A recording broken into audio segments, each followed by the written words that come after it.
नमस्कार दोस्तों, मैं रविकांत वनी अथक प्रयास यूट्यूब चैनल पे आप सभी का हार्दिक अभिनंदन स्वागत करता हूं। चलिए, अब जो हम देखेंगे बुद्धि के सिद्धांत में अब तक जो भी सिद्धांत हम देखे थे और उन सभी सिद्धांत में जो हार्वर्ड गार्डनर महोदय का बहुबुद्धि का सिद्धांत है वो बहुत ही महत्वपूर्ण सिद्धांत है। इन सभी अब से पहले जो भी सिद्धांत आप पढ़े होंगे, जहाँ से भी पढ़े या हमारे वीडियो में देखे या कहीं और से देखे, उन सभी सिद्धांत में हार्वर्ड गार्डनर का बहुबुद्धि का जो सिद्धांत है बहुत ही इम्पोर्टेंट है। सीटेट में हार्वर्ड गार्डनर के बहुबुद्धि के सिद्धांत में मतलब डायरेक्ट आपको क्वेश्चन देखने को मिलेगा। और इस सिद्धांत में तो मतलब एनसीईआरटी के अनुसार हार्वर्ड गार्डनर तो ऐसे अभी के अनुसार अगर देखें तो इसमें संशोधन भी कर रहे हैं और ये इसको और आगे बढ़ा रहे हैं नंबर को, लेकिन एनसीईआरटी के अनुसार ये 8 प्रकार के बुद्धि के बारे में इन्होंने बताया है। 8 प्रकार का एनसीईआरटी के अनुसार से अभी जो संशोधन हुआ है उसको एनसीईआरटी ने ऐड नहीं किया। तो सबसे पहले जो है इनके 8 जो बुद्धि के सिद्धांत में 8 प्रकार बताए हैं वो सभी प्रकार को हम देखेंगे। और 8 प्रकार में जो पहला प्रकार इन्होंने बताया है वो क्या है? शाब्दिक भाषाई बुद्धि, यानी कि वर्बल लिंग्विस्टिक इंटेलिजेंस। जो पहला बुद्धि का प्रकार इन्होंने बताया कौन सा? शाब्दिक भाषाई बुद्धि। इसमें क्या होता है, जिस व्यक्ति में ये बुद्धि का अधिकता पाया जाता है वो जो होता है भाषा पे उसको विशेष पकड़ होता है, यानी कि वो भाषा को उपयोग करने का क्षमता जो उनके अंदर होता है बहुत ही अधिक होता है और भाषा पे पकड़ भी होता है। और वैसे व्यक्ति जो क्या होते हैं, जो अधिवक्ता होते हैं यानी कि वकील होते हैं, कवि या कवित्री होते हैं, पत्रकार जो होते हैं, या आप इसमें क्या है भाषा पे पकड़ तो शिक्षक का भी है, शिक्षक को भी आप रख सकते हैं। लेकिन वो वकील, कवि और पत्रकार जो होंगे, काहे कि आप जो पत्रकार को भी देखिएगा, अभी कोई भी टीवी का एंकर आप ले लीजिए या कोई भी पत्रकार हो या इलेक्ट्रॉनिक मीडिया हो या प्रिंट मीडिया का, तो उनके पास भाषा का जो क्षमता होता है विशेष होता है और उसको उपयोग करने का उनके पास तरीका भी होता है। चलिए, अभी तो आप टीवी पे ऐसा देखते हैं तो दिन भर आप देखिए बोलते रहती है, सब भाषा का प्रयोग भी कहाँ कहाँ से ना जाने करती है, उनके पास स्टॉक होता है भाषा का। चलिए, उसके बाद जो है हार्वर्ड गार्डनर का बहुबुद्धि सिद्धांत में दूसरा जो प्रकार इन्होंने बताया बुद्धि का, वो क्या बताया? तार्किक गणितीय बुद्धि, यानी कि लॉजिकल मैथमेटिकल इंटेलिजेंस। यानी कि इसमें क्या होता है, जो जिस व्यक्ति में इस बुद्धि का अधिकता पाया जाता है उनके अंदर कैलकुलेशन यानी कि मैथमेटिकल कैलकुलेशन करने की और तर्क शक्ति का जो होता है अत्यधिक विकास होता है। तर्क शक्ति यानी कि अमूर्त चिंतन, ऐसे व्यक्ति अमूर्त चिंतन नहीं कहिए, तर्क शक्ति इनके अंदर सबसे ज़्यादा होता है, यानी ये लॉजिकल सोचते हैं। इसका जो आप देख रहे हैं इंग्लिश में ही है, लॉजिकल मैथमेटिकल, यानी कि कैलकुलेशन में फास्ट होंगे। लॉजिकल यानी कि लॉजिक यानी कि सोच में उनका तर्क शक्ति जो होगा सबसे अधिक होगा और इनका आईक्यू भी सबसे अधिक माना जाता है जो मैथमेटिकल होते हैं। और ऐसे व्यक्ति क्या बनते हैं? साइंटिस्ट बनते हैं और बैंकर, अकाउंटेंट हो गया, बैंकर हो गए, साइंटिस्ट हो गए, ये सब विकास होती है। चलिए, उसके बाद देखते हैं। उसके बाद हार्वर्ड गार्डनर ने तीसरा प्रकार जो बुद्धि का बताया वो है स्थानिक बुद्धि, यानी कि स्पेशियल इंटेलिजेंस, जिसमें कि ये जो होते हैं क्या होते हैं, जिनके अंदर स्थानिक बुद्धि का विकास अधिक होता है, वो क्या करते हैं?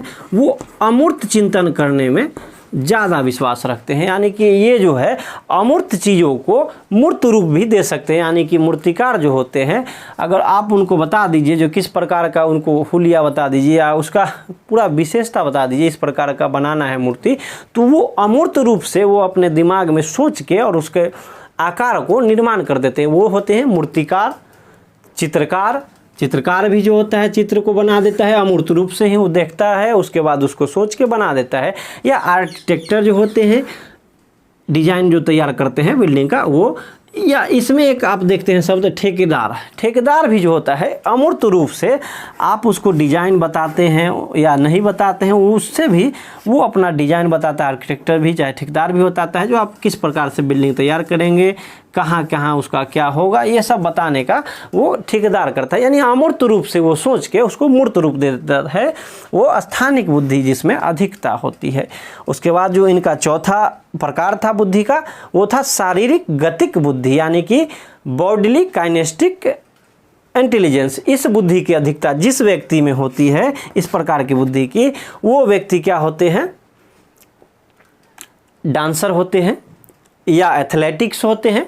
एथलेटिक में क्या होते हैं, वो शरीर के एक एक उनका मूव देखिएगा, शरीर को यूज करने में, शरीर को उपयोग करने में, शरीर के हर एक पार्ट को इस प्रकार से उपयोग करते हैं। जैसे कि अभिनेता अभिनेत्री हो गया, या तो आप स्टंट करते हुए इनको देखिएगा, डांस करते हुए देखिएगा, या किसी और प्रकार के शरीर का जो है इसमें आप देखिएगा ज़्यादा प्रयोग करते हैं। डांसर हो गया, शरीर का प्रयोग करते हैं। एथलेटिक्स हो गया, ये जो हो गए शारीरिक गतिक बुद्धि, इनमें शारीरिक या जो कहिए गतिक बुद्धि में शरीर का ज़्यादा से ज़्यादा इस्तेमाल करते हैं। ये एथलेटिक्स का मेन जो है मान लीजिए, डांसर भी हो गया।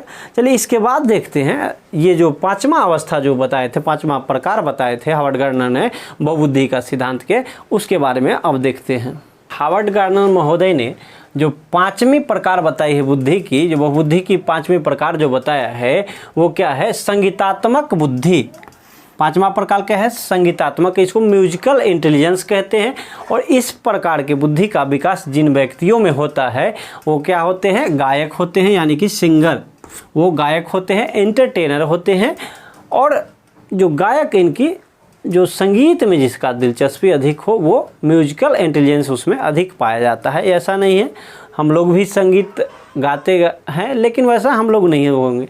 जिसमें विशेष इसमें गुण होता है संगीत का, वो हो गया संगीतात्मक बुद्धि, उनके अंदर अधिक पाया जाता है। उसके बाद देखेंगे छठा पॉइंट क्या, छठा प्रकार क्या बताया था बुद्धि का, वो है अंतर्वैयक्तिक बुद्धि। ये जो है इसका इंग्लिश टर्म याद रखिए, इंटरपर्सनल इंटेलिजेंस। और इंटरपर्सनल इंटेलिजेंस जो होता है ऐसे व्यक्ति में जिसमें ये इंटरपर्सनल इंटेलिजेंस का विकास होता है, यानी अंतर्वैयक्तिक बुद्धि का विकास होता है, वैसे व्यक्ति क्या होते हैं, नेता होते हैं, सामाजिक कार्यकर्ता या शिक्षक या दुकानदार भी। इन सभी में क्या होता है, ये अपने आप के प्रति आपको इंटरेक्ट कर लेंगे, यानी आकर्षित कर लेंगे। इनमें जो होता है, नेता क्या होता है, आप अगर भाषण दे रहा है, आपके यहाँ आएगा और वो आपके लगेगा जी नहीं भाई हम आपके बीच के हैं, नेता नहीं बेटा है, इस प्रकार का वो एक जुमला का भी प्रयोग करते हैं। ये अलग बात है, जिसको हम चुनते हैं वही बाद में हमको धुनते हैं, वो अलग बात है। लेकिन उसमें क्या होता है, ये नेता जो है उसके अंदर अंतर्वैयक्तिक बुद्धि का, यानी कि इंटरपर्सनल जो इंटेलिजेंस है उसका विकास अत्यधिक होता है। शिक्षक में भी क्या होता है, वो भी इंटरेक्ट करते हैं छात्रों को। दुकानदार भी होता है, वो अपनी बातों को आपसे कैसे मतलब मनवाना है, यानी कि ये नहीं ये बढ़िया है, और आप उसके बात को मान भी लेंगे, यानी कि इंटरेक्ट कर लेता है अपने आप को अपने के प्रति। उसके बाद क्या है, सातवां प्रकार जो ये बताए थे बहुबुद्धि के सिद्धांत में, वो क्या था, अंतःवैयक्तिक बुद्धि का। ये अंतःव्यक्ति यानी इंट्रापर्सनल इंटेलिजेंस, इसमें क्या था इंटरपर्सनल, और इसमें है इंट्रापर्सनल इंटेलिजेंस। इसमें क्या होता है, ऐसे व्यक्ति जिसमें ये जो हो अंतर्वैयक्तिक यानी कि इंट्रापर्सनल इंटेलिजेंस का ज़्यादा मतलब विकास होगा, वैसे व्यक्ति क्या होंगे, अध्यात्म से जुड़े होंगे।